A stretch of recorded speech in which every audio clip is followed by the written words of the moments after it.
Good afternoon to everyone. We are happy to have with us Iannis Dandouras. I will say a few words. Iannis Dandouras graduated at the University of Athens.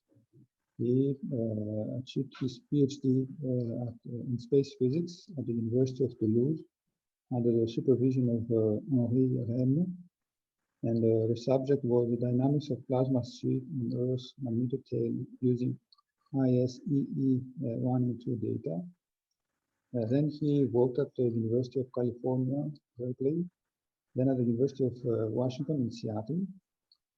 And then back in Toulouse, he's a researcher at the CNRS, at the Centre d'études spatiales de rayonnement. And Mr. Dandouras worked on the CIS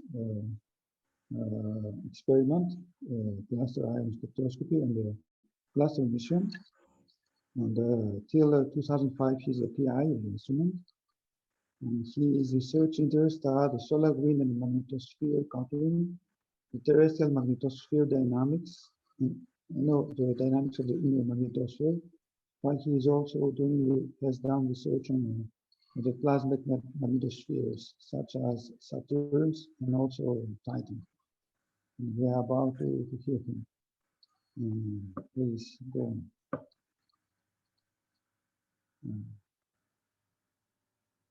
Well, now it's your turn. Go on, please. Thank you very much for introduction, and also thank you for the invitation and the possibility that you give me to present this work to the Hellenic Astronomical Society. It's my pleasure to be together today. So the title of my talk is Outflow of the Terrestrial Ionospheric Heavy Ions, Detection in the Earth's Magnetosphere, at the Moon, and beyond. But let's have,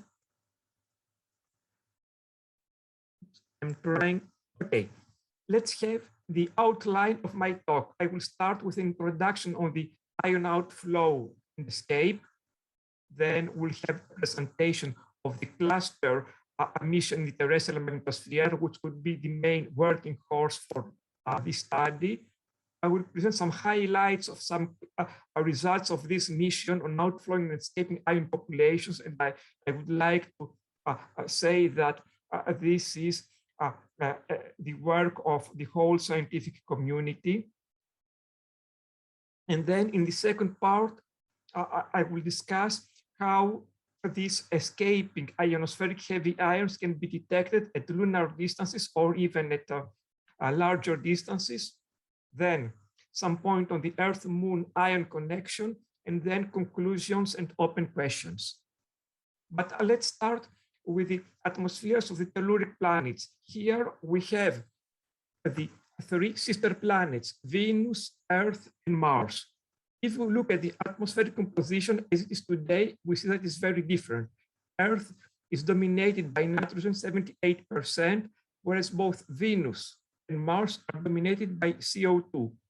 However, all these three planets formed out of the same protoplanetary nebula, in the same neighborhood of the solar system. So initially, we expect that they should have very similar atmospheric compositions. This shows us that they followed very different evolutionary paths. So it implies that these three planets have different atmospheric escape rates. So we have different escape rates between planets and also between species. And we should say that the long-term stability of an atmosphere results from the balance between, on the one side, the sources, and on the other side, the losses. What are the losses? There are two main categories. One is sequestration in the ground, the other is escape to outer space. And today, it's this part, escape to outer space, that we are going to discuss. So, how and at what rate is the Earth slowly losing its atmosphere to space? The questions are, what are the dominant escape mechanisms? What's their dependence on solar and geomagnetic activity conditions? Actually, we have two broad categories of escape mechanisms. One is neutral escape for neutral ions and neutral molecules. for the Earth, where the escape velocity at the exobase level is of the order of 11 kilometers per second, it concerns only light species, as mainly hydrogen and helium, because due to their small mass, they have sufficient thermal velocity so that in the tail of distribution function, we have atoms or molecules that have velocities that are above the escape velocity. And the other is ion escape. Ion escape is the dominant ion escape process on the Earth for heavy species. Why? Because these species need to be accelerated in order to gain kinetic energies that are above the escape velocity. So if we take the escape velocity for the oxygen ions, the escape energy is about 10 electron volts. For molecular ions as nitrogen oxide is about 20 electron volt. So what happens is that mainly on the polar region, first we study the ambipolar electric field, which is the electric field due to the escaping electrons at the upper ionosphere. Since they have the largest thermal velocities, they create a difference, a potential difference, a charge separation between escaping electrons and heavier ions. And this ambipolar electric field drags the ions above, and then other acceleration mechanisms as parallel electric fields or centrifugal accelerations or wave particle interactions take over and accelerate these ions to higher and higher energies. So the main escape routes are on the high latitude magnetosphere. What are these transport routes for the upwelling ionospheric ions? If we look here at the polar ionosphere and the yellow arrows, we have first the cleft ion fontaine, the 1A, so that supplies ions along the cusp. Then we have the polar wind, which is the 1B arrow, which is connected mainly to open magnetic field lines. And then we have the oral zone outflow, the 1C arrow. And then once these ions get at higher altitudes, atmospheric escape to the magnetosphere is represented in this diagram by direct escape from the cusp, here the 2A arrow, and then via the plasma mantle, that's the boundary layer within the magnetopause, the 2B arrows, and then lower energy ions along the open magnetic lines, they fill the lobes, here the number 3 arrows, and then they are taken by the magnetospheric convection, they are brought down to lower latitudes in the plasma sheet, these red arrows, and then depending on when they land on the plasma sheet, they can either be transported earthward as the 4B arrow and reject to the inner magnetosphere, or be ejected tailward as the 4A arrow. And then let us say a few words about the cluster mission.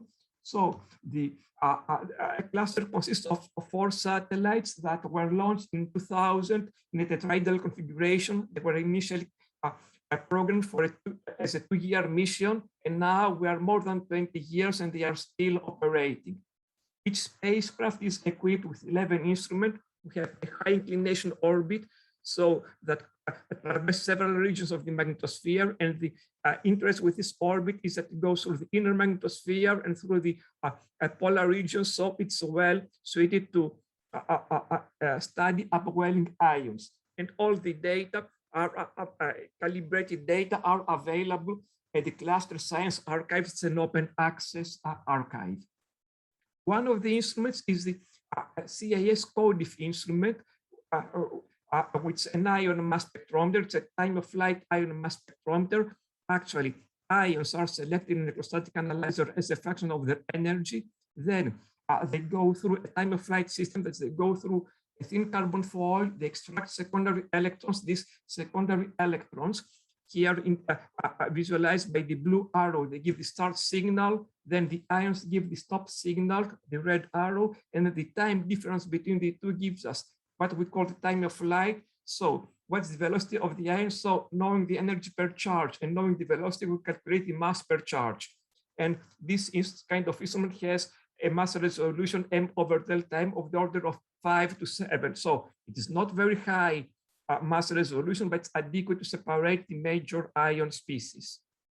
And now let us look on some of the main results of the cluster mission. On the left side, we have this study by Nilsson et al. Of the escaping oxygen ions, the density distribution in the diagram where X is the distance along the Sun-Earth line, and on the ordinate we have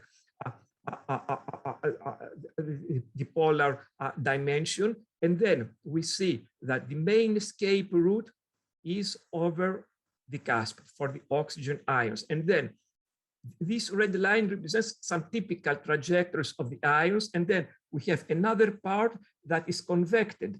As it goes upward, it's taken by the magnetospheric convection, which is an E cross B convection. It's convected along the magnetotail lobes. So transfer and acceleration of the upflowing ions through the polar cap into the lobes, and then depending on the interplanetary magnetic fields into the plasma sheet has been characterized, and we have numbers on that. Also, the role of the centrifugal acceleration in the energization of the ions outflowing from the polar caps has been demonstrated. And we know that the cusp constitute the main source of energetic heavy ion outflow. On the right side, we have a typical example. On the top side, we have two energy time spectrograms, one for hydrogen, the other is for oxygen. And here we can detect this almost monoenergetic oxygen ion beam. Here, this red line of energy of a few tens of electron volts, and as we go farther and farther, they gain energy. And then here, in the following two diagrams, we have the pitch angle distribution. So we see that for the oxygen beam, it's mainly flowing in one direction, and this is the escaping direction. Then the question is, how does this outflow depends on the geomagnetic activity and conditions? Slapak et al. Performed a study of what is the oxygen escape flux as a function of the geomagnetic activity. And here on the left side, we have the distribution of the escaping flux as a function of the KP geomagnetic activity index. And we see the higher and higher the geomagnetic activity level, the higher the fluxes that we get. So plasma mantle O plus escape fluxes for different geomagnetic activity conditions are represented on the left side, and on the right side, we have the fit of the average O plus escape rates. The blue is from escape through the plasma mantle that's close to the magnetopause. The red is for direct escape from the cusp to the magnetosynth. And we see this logarithmic law. What does this imply? This implies that during extreme activity conditions, the heavy ion loss is almost 2 orders of magnitude higher than during average conditions. Actually, escape occurs during all conditions, but during high geomagnetic activity conditions can go even almost 2 orders of magnitude higher. So this implies that if we turn the geological clock backwards, and we know that the early sun was much more active, so the average conditions about 4 billion years ago were something equivalent of what is today geomagnetic activity conditions during very intense solar storms, as when on Earth we have KP equal. And then if we make linear interpolation, assume that the Earth's atmosphere at that time had a similar density as it's today, of course it's just an exercise, then the total oxygen ion loss is of the during these 4 billion years of the order of 10⁻17 kilograms. This corresponds to about 40% of today's total oxygen mass in the atmosphere.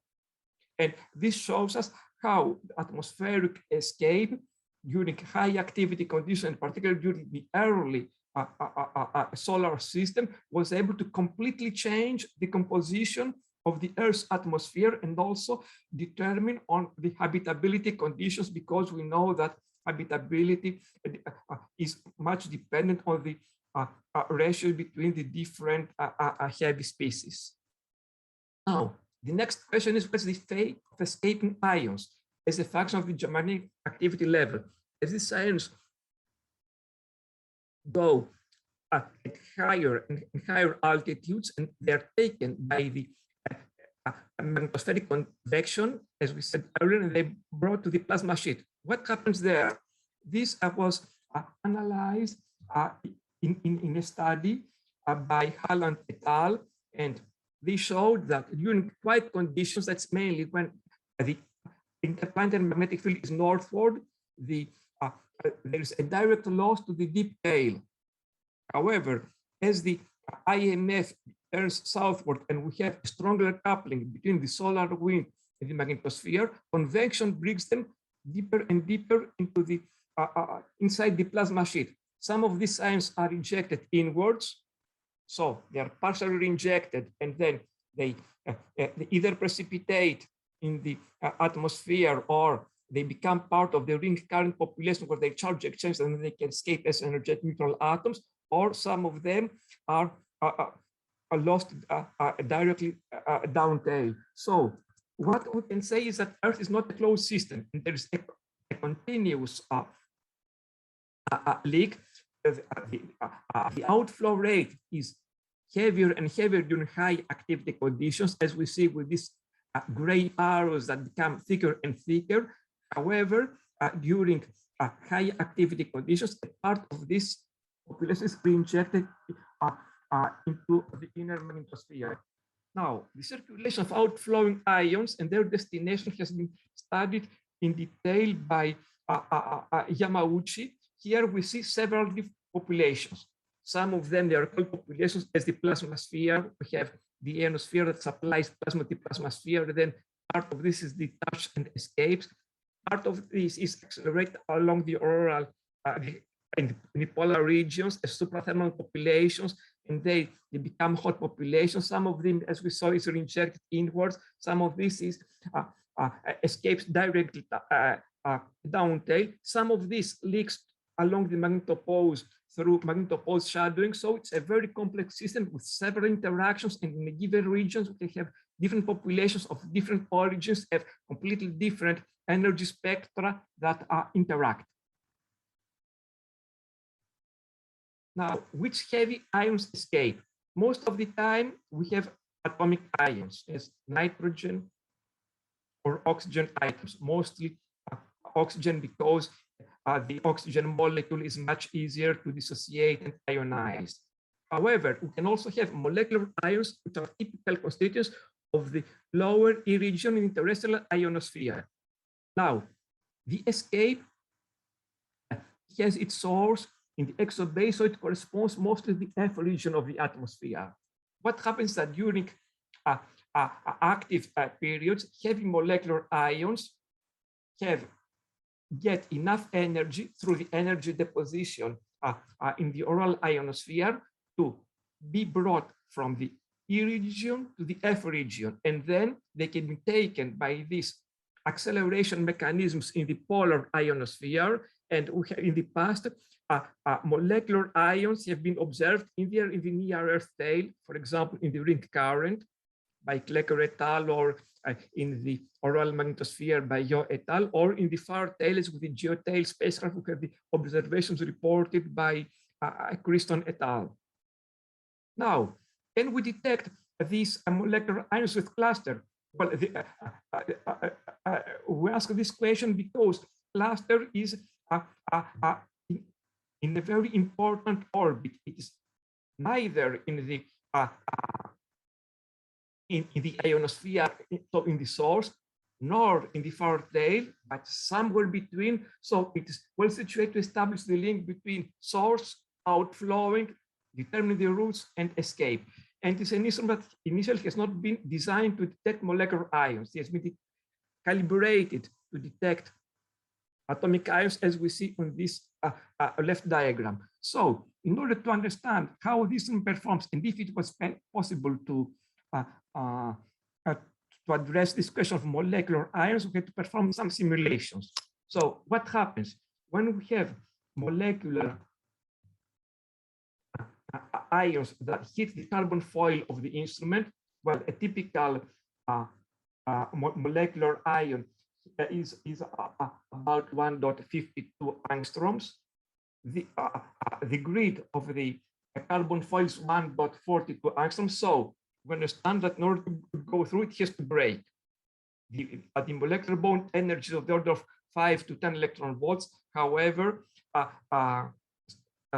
experiments performed on accelerators show that it's about 20% of the energy that's lost due to the fragmentation process. And then we have a series of Rutherford collision and scattering as it goes through the carbon foils. And then what we get out is two individual atoms, which are the results of this broken down molecule, which have much lower energy, so much lower velocity. So what we need is to be able to detect these fragments, and we need to simulate this process through the carbon foil and the molecular bond breakdown to see whether in the time of flight spectra we can detect these fragments. Actually, we performed a series of simulations. Here on the left side, we have atomic ions. The thickness of this diagram on the left side is just the carbon foil thickness. We have the beam entering from the left, and then we see the ions, the atomic ions as they are exit. And for example, for a 15 kilo electron volt oxygen ions, it exits with an average energy of about 10 kilo electron volts. This is where we expect the atomic oxygen signal. Now, if we take the fragmentation products, this means that taking into account the energy lost due to the fragmentation and the interaction of these lower fragments, calculations show that the exiting atoms have an energy of 2.66 kiloelectron volts average energy. So this gives us the idea of what is the time of flight of this oxygen. So whether we can look on this in the time of flight spectrum. And here we have an example of heavy molecular ions that were observed during high activity conditions. Actually, on the left side, we have the trajectory of the cluster spacecraft, and here at about 23 UT, when we go inbound along this open magnetic field lines close to the cusp, and this event was following two interplanetary shocks that struck the magnetosphere, and they were followed by strong southward oriented IMF. The auroral activity index was a of 500 nanotesla. And then on the right side, we have the time of flight spectrum. On the abscissa, we have the time of flight. So for a given energy, here we concentrate on low energy ions of the order of 30 to 35 electron volts. The heavier the mass, through the kinetic energy equation, the lower the velocity, so the higher the time of flight. So we see that we get hydrogen ions, then we get the typical oxygen ions.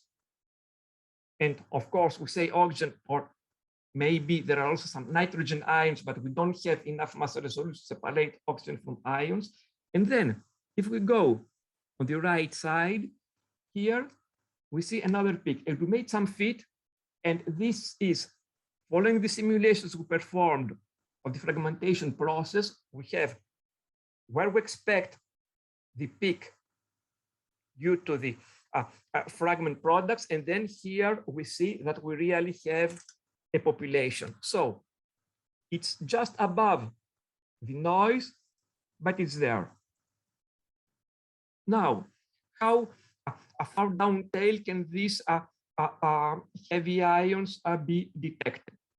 On the left side, we have the geotail observations reported from the deep tail at about 146 Earth radii.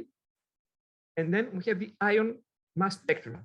This was during a magnetic storm event. And we see several peaks. We see the well-known oxygen peak. We see the nitrogen ion peak, which is much lower because nitrogen has a higher dissociation energy and higher ionization potential. So it's more difficult to produce it out of a molecular nitrogen. And then we have some third peak, which is due to some molecular ions. This corresponds to about ions of 136 kiloelectron volts, or in the second plot, 87 kiloelectron volts. So how deep into the tail can these ions be detected? Here we have a study reported by Seki et al., always using the geotail data, where we see as a function of the distance down tail that we have on the abscissa axis, what are the observed oxygen ion fluxes. And we see that the scale goes down to 200 and more Earth radii. And of course, fluxes can go lower the deeper we go into the tail, but there is still a substantial population. Now, where is the moon in this scale? Actually, the moon is about 60 Earth radii. So we see that the lunar orbit is well within this expected flow path of these escaping oxygen ions, in more general, heavy ions. So this brings us to the next question. What is the plasma environment of the moon, and can we detect these ions there? So we know that due to the moon's orbit, during about 21 or 20 days every lunar orbit, the moon is directly exposed to the solar wind. This means that due to the absence of a substantial magnetic field, is the ideal place to study solar wind. That's ions typically of the order of keV energy, solar energetic particles, MeV energy particles, Jovian energetic electrons during heavy activity conditions, and galactic cosmic rays, which can also be implied to the lunar regolith. So the moon's vicinity during this period is typical of deep space. However, during the remaining 5 or 6 days of each lunar orbit, the moon gets within the Earth's magnetotail. This means that the moon is within the plasma environment of plasmoid released from the near Earth magnetotail and propagating tailwards, bursty bulk flows, magnetic reconnection events, plasma sheet dynamics, and something that's of particular interest for us today with the ion outflow from the terrestrial ionosphere. Actually, ion outflow going down tail crosses the moon orbit. And then all this can hit directly the moon surface. So we have a very complex system, very rich interactions between the regolith, the exosphere, and the space environment. This is a multi-scale system. Have escaping terrestrial heavy ions been observed close to the moon? On the left side, we have the Kaguya lunar orbit observations reported by Terada et al. Here we have an energy spectrum. The black line corresponds to hydrogen ions, and the red to oxygen ions. And we see that this oxygen ion distribution is a bimodal distribution. We have two populations. The first one that goes up to about 100 electron volt. Here, it's mainly lunar oxygen ions. They come from the lunar regolith, and then they supply the exosphere of the moon, and then they get ionized, they generate pickup ions. And then we have a second population here that has energies of the order of kiloelectron volts, or mostly tens of kiloelectron volts. And these are of magnetospheric origins.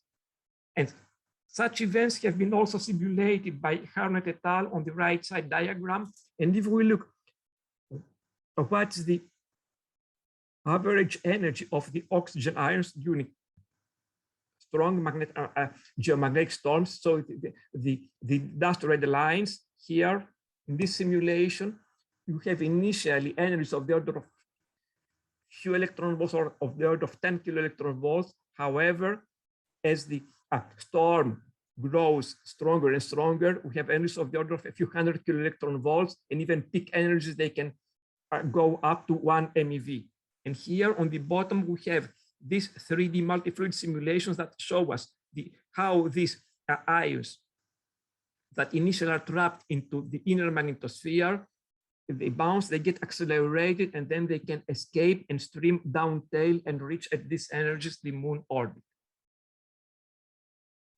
Now, the other mission that is supplying data on the moon orbit is the Themis and Artemis missions. Actually, in 2007, NASA launched the Themis mission to study the near-Earth plasma environment. It consists of 5 spacecraft, and instrumentation was composed of 5 particle and field instruments, including the electrostatic analyzer for measuring distribution functions. And the PI of this mission is Vasilis Angelopoulos, who have electrostatic analyzers that go up to 30 kiloelectron-volts. And then in 2010, 2 of the 5 spacecraft were renamed Artemis, and then they were moved to the lunar orbits to study the moon interaction with the sun. It's some of this data that we're going to look in the next plots. So here we have some Artemis observation of terrestrial ionospheric heavy ions outflow at the moon following a coronal mass ejection. At the top, we have the magnetic field diagram. So we have periods where we get to the plasma sheet boundary layer, and then we have the energy time spectrogram. Remember, these are simple electrostatic analyzers. We do not have mass discriminations. We just measure energy per time. And then if we look more carefully, we see 2 populations, this red one and the light blue one, or the same at the next diagram. So if we make the very reasonable assumption that the main population, the red one, corresponds to hydrogen ions downflowing, and if you calculate the velocity of this, they are flowing down tail, streaming down tail with velocity of the order of about 400 kilometers per second. And then if you consider that the higher energy population corresponds to heavier ions that also downstream together, and if we make just for the calculation, the assumption that these they have 32 times the mass of the hydrogen ions, we see that they are flowing together. So the question is, are these molecular ions that correspond to about 32 masses, the mass of the hydrogen ions, and they are streaming down with exactly the same velocity, or these are heavy ions but with a slower mass but streaming down at higher velocity, and they have been accelerated even higher? And can we observe this population with cluster? What's their composition? So we looked on some events as this one, where we had cluster at the same time operating in the near-Earth magnetosphere. Before looking into that, I would like to mention simulations performed by the Artemis team of this event using the MHD Open Global Geospace Circulation model. And here we have how these ions gain more and more energy as they are trapped in the inner magnetosphere until they reach enough energy to get out, and then they get accelerated and they stream down tail to larger and larger distances, and the Earth to Moon transport times are of the order of 2 to 3 hours. So during this event, Artemis was located, of course, at moon distance at 60 RV when the moon goes into the magnetotail, and cluster was in the southern magnetotail lobe, but close to the Earth, about 11 RV. And here we have the magnetic field projection of the cluster orbit, actually were along open magnetic field lines that are connected to the deep tail. If we put now on the same plot on the top, we have the ions detected by Artemis. So we have the hydrogen and then the heavy ions. And then on the other diagrams, we have the cluster data, hydrogen, almost no beam at this energies at this point. And then we have on the energy time spectrum an oxygen beam. And here, if we plot the pitch angle distributions of these ions, we see that they are really streaming down tail at energies of the order of 100 electron volts. Now, what's the composition of this? If we take the ions detected within this window and we calculate time of flight spectra, here's what we get. We get a continuous hydrogen population downstreaming, then the main population consisting mainly of oxygen ions and perhaps some nitrogen ions, and then we have a third peak that corresponds to exactly where our simulations show that we should expect molecular ions. So there are indeed some molecular ions there, but they are really minority species embedded in this main heavy atomic ion streaming population. Now, if we try to put some numbers behind these observations, we have on the left side, we have the observations reported by cluster, the near-Earth magnetotail, density, flux, and then the normalized flux.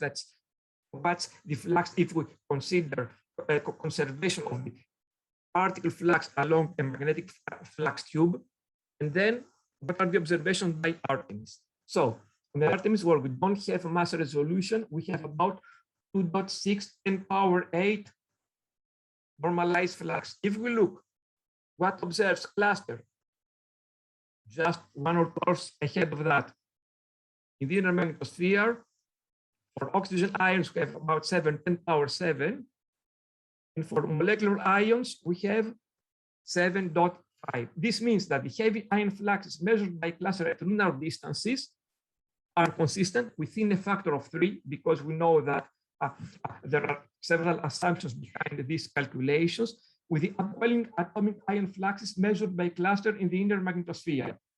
So these results show us the existence of a direct pathway of plasma upwelling from the ionosphere and then transported and lost into the deep magnetotail. The molecular ion fluxes measured by cluster in the inner magnetosphere or by geotail in the distant tail, when present, they are always embedded in atomic oxygen fluxes, and there are just a few % of them.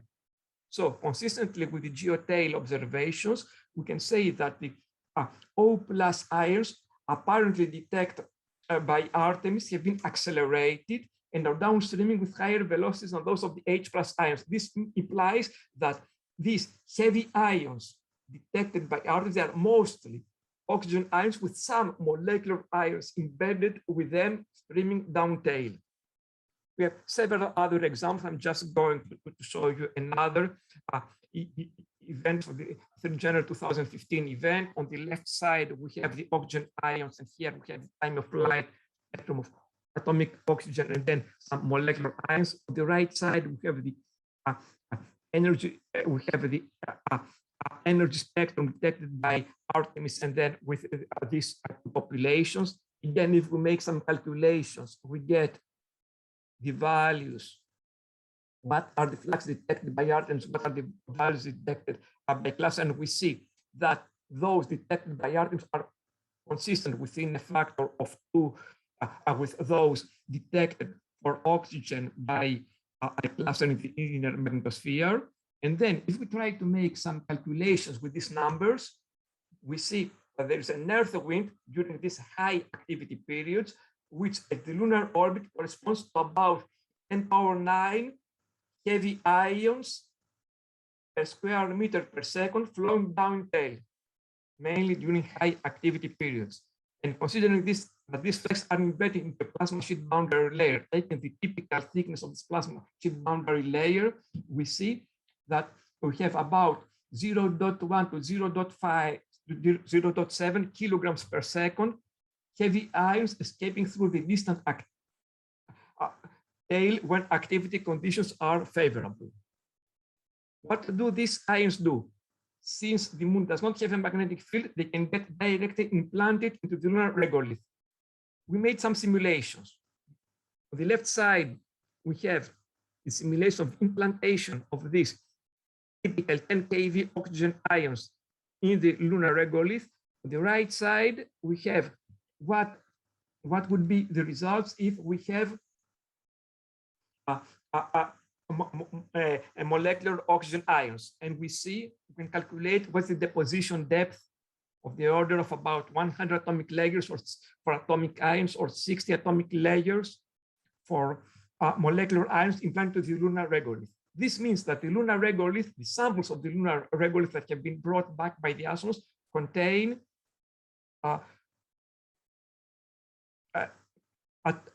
contain atoms originating from the upper Earth atmosphere. And indeed, there have been studies, as also reported by Ozima et al., where the isotopic composition of nitrogen atoms found on the lunar samples is typical of the isotopic nitrogen composition of the upper Earth atmosphere. This means that the lunar regolith holds some samples of the terrestrial upper atmosphere.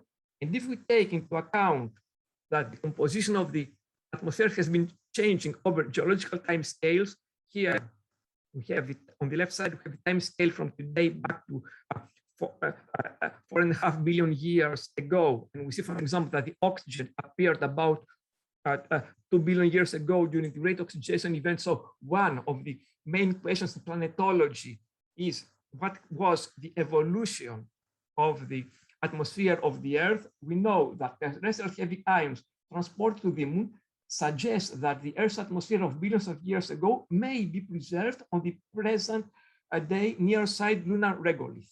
So we have there some samples of the terrestrial atmosphere and what was it billions of years ago. It's not an easy task because since then the moon regolith has been subject to a lot of gardening, as we call it. That's due to the bombardment of the meteorites. This brings the upside down. However, we have some samples that have been preserved there. So, to conclude, following 20 years of operation in space, the cluster mission has strongly advanced our understanding of how the terrestrial upper atmosphere slowly escapes to space and how this escape depends on solar and geomagnetic activity conditions. We know that the cusps constitute the main source of the energetic heavy ion outflow, and the transport and acceleration of these ions through the polar cap into the lobes and then into the plasma sheet has been characterized. Also, the role of the centrifugal acceleration in the energization of the ions upflowing from polar caps has been demonstrated. Also, the dependence of the polar outflow on the geomagnetic activity level has been evaluated and the logarithmic law established. During extreme activity conditions, the heavy ion loss is almost 2 orders of magnitude higher than during typical average conditions. And when we take these values and we integrate them over the past 4 billion years, and considering the much more active young sun, this suggests that the total oxygen loss is comparable to the amount of the oxygen contained today in the terrestrial atmosphere. Heavy molecular ions beams has been observed outflowing during high activity conditions. The general scheme of the circulation of outflowing ions in the magnetosphere or escape and its dependence on the interplanetary magnetic field conditions has been outlined. And the heavy ion fluxes measured by Artemis at lunar distance are consistent with the upwelling atomic oxygen or nitrogen ion flux measured by cluster in the inner magnetosphere. So at lunar distances, these heavy ions form beams with a few tens of a few keV to a few tens of keV, and these observations are consistent with Earth to Moon ion transport times and also with the results of the MHD particle tracing simulations. And they show the existence of a direct pathway of plasma upwelling from the ionosphere and then transporting to the deep tail. We have some numbers about what is this escape, and then terrestrial heavy ions transported to the moon suggests that the Earth's atmosphere of billions of years ago may be preserved on the present day near side lunar regolith. Of course, we have also several unanswered questions. So, first of all, what's the exact degree of plasma recirculation for each ion species upwelling from the ionosphere and then transported to the deep magnetosphere? What's the exact, what's the exact degree of plasma recirculation for each ion species after it has left the ionosphere versus direct or indirect escape and its dependence on geomagnetic activity conditions? What are the mechanisms of atomic and molecular ion acceleration and escape? And of course, this points out the need for space missions to understand and quantify the atmospheric escape mechanisms and the ion circulation loss into the magnetosphere. And I will just cite an example of a mission that we proposed to ESA in the framework of the M5 mission called the ESCAPE mission. And also there have been other missions that have been proposed to better understand these questions. Then the other question is, what's the exact composition of the escaping populations and how it changes in response to different driving conditions? In particular, what's the nitrogen to oxygen escape ratio and how does it change? We know that the higher the solar activity, the more energy is available, the more energetic photons are available in the ionosphere to break down and ionize nitrogen molecules. So both nitrogen and oxygen are critical constituents of biomolecules. So the habitability of the Earth's atmosphere is a result of the composition. And we know that significant amounts of nitrogen and oxygen in an atmosphere are considered as a result of biological activity. So the habitability is directly related to these escape mechanisms and also the nitrogen to oxygen escape ratio. So this implies that we need also to have high ion mass resolution missions. We can say that today we know better the composition of the upper atmosphere of Titan, thanks to the Cassini mission, or the upper atmosphere composition of Mars, thanks to the MAVEN mission, than the upper composition of our own Earth. The data that we have on the upper composition, on the composition of the upper atmosphere of the Earth, date back to the early 60s. And here we have an example of an ion mass spectrometer that was developed in our institute to exactly be able to separate these species even at molecular level. And then, what's the exact flux, composition, energy, and dependence on the solar and geomagnetic activity conditions of the terrestrial ion beams arriving at moon distances? And we consider that these beams gather a representative sample of the Earth's atmosphere.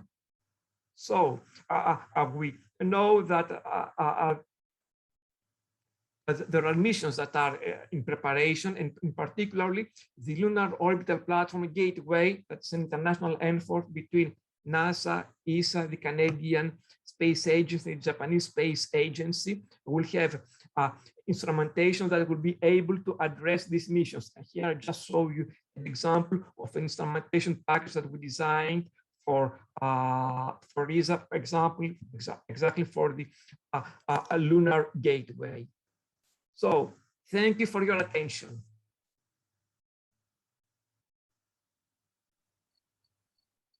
Thank you very much. Are there any questions? Yes, please, Professor Black.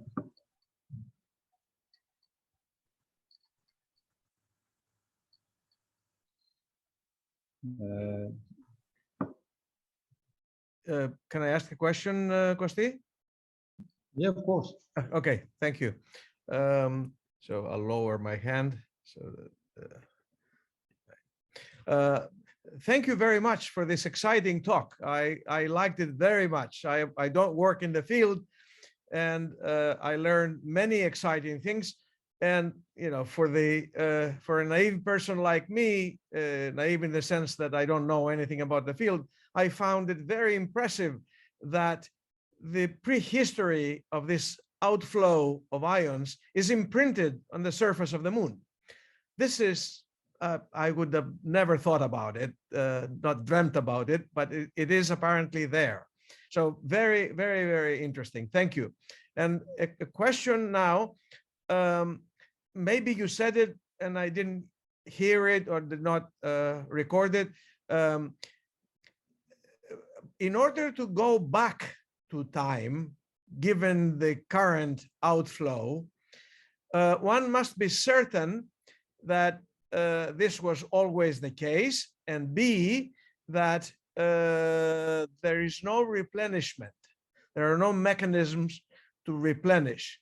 Otherwise, it's a much more difficult problem, not unsolvable, but much more difficult. Thank you for the question. Actually, your question is at the heart of the of the problematic that we have. What was the outflow billions of years ago? What was the composition billions of years ago? And how can we extrapolate? Actually, the simple calculation I show that we take the today's logarithmic law. We go back to 40 billion years ago. We consider a linear dependence of Kp, and we just consider oxygen escape is just for making some back of the envelope calculations. But the atmosphere 4 billion years ago had very little oxygen. There were other heavy ions, for example, nitrogen. And then, so we have to consider that during these 4 billion years, atmospheric composition has been changing. Also, as you said, there is a replenishment. There is a balance between sources and losses. So it's a very complex problem. And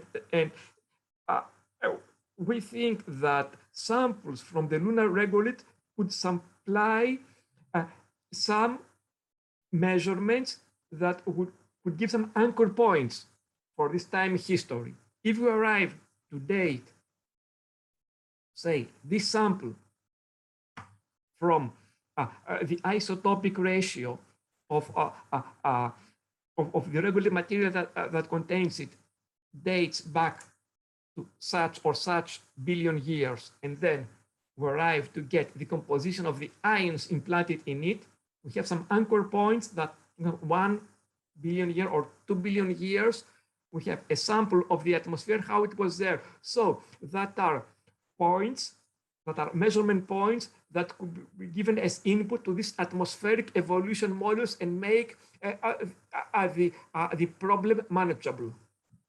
But there is no easy solution. Oh, thank you. Thank you. Yeah, you're making progress, so I'm sure you'll get some of these answers soon or in the near future. Very nice. Thank you. Yes, please, Professor, please go on. Yanni, nice to see you after all these years, even from a distance.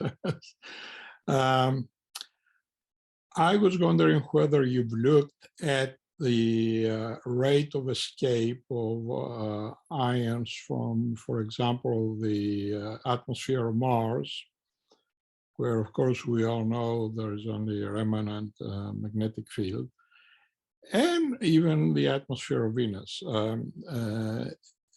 And to make the problem even more comprehensive, whether you have looked at some of the studies that have been done for the rate of escape of ions from the from Io and Europa, because I remember many years ago when we went through the Jovian magnetosphere with Voyager 1 and 2, we actually took the chances in actually running those numbers, and they were of the order of 10 to the 25 to 10 to the 27 per second, including Titan that you're very familiar with and you have worked with. So my general question is, what about escape rates in terrestrial and planetary atmospheres, as well as the atmospheres of moons in planetary systems? I know it's perhaps way beyond what you told us about, but have you thought about those kinds of numbers? Thank you, Stamati. Yes, actually for Titan, some years ago, I made some calculations in collaboration with Philippe Garnier, and we established some escape rate for nitrogen for the Titan atmosphere. And these were not very different from the rates that would come out in Earth. The Titan's atmosphere is much more dense, but on the other hand, because we have a smaller gravitational field, it's much more extended, and escape velocity is smaller. Then Mars is another very exciting question. I'm in close collaboration with my colleague Christian Mazel, who is acquiring the MAVEN mission, and where they have been calculating the Mars atmosphere escape rates, when we have also very strong escape rates. And this brings us to another question. How does a planetary magnetic field protect from escape, an atmosphere from escape? Because the classical view is that, okay, a magnetic field, it shields an atmosphere from a direct interaction with the solar wind, so we have less sputtering by the solar wind of the upper atmosphere, so smaller escape rates. However, there is also the other side of the problem, that a planetary magnetic field creates a bigger magnetosphere, so it intercepts a higher energy flux from the solar wind, and then it concentrates through the magnetic field lines, all of these in the polar region. And so we have very strong energetic ion outflow from the auroral region, as in the examples that I showed earlier. And it's still an open question. There is a debate in the community, and what we can say is that we need more and more data and better models in order to study how these counterbalance each other and which takes over. It's a very delicate problem, because there are antagonistic mechanisms between a magnetic field that protects and then a magnetic field that concentrates the solar wind energy in the Casper region. Thank you. That's a very good answer, and it says that we haven't run out of problems to study.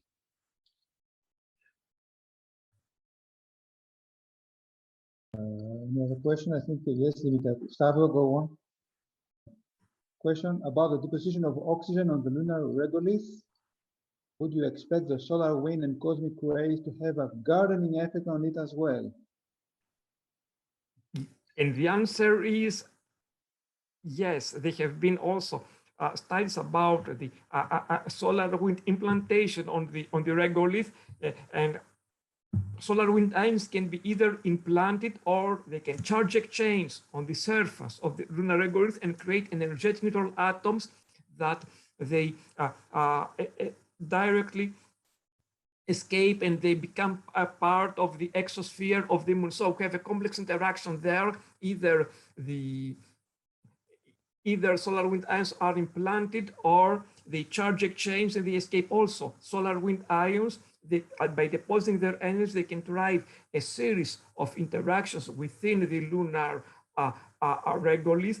And this is related to the question of the origin of the water molecules in the moon regolith, because there are two possible sources. One is the water brought by meteorites or comets hitting the moon.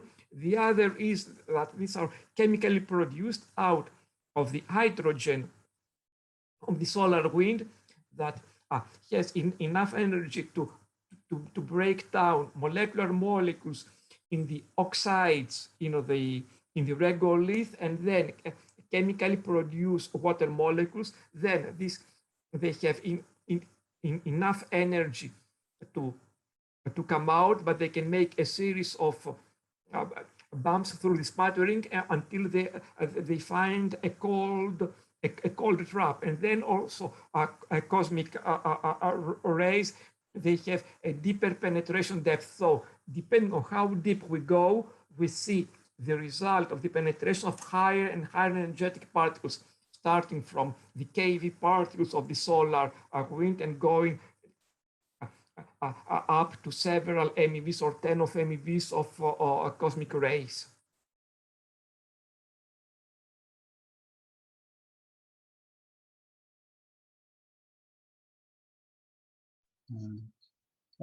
Are there any other questions?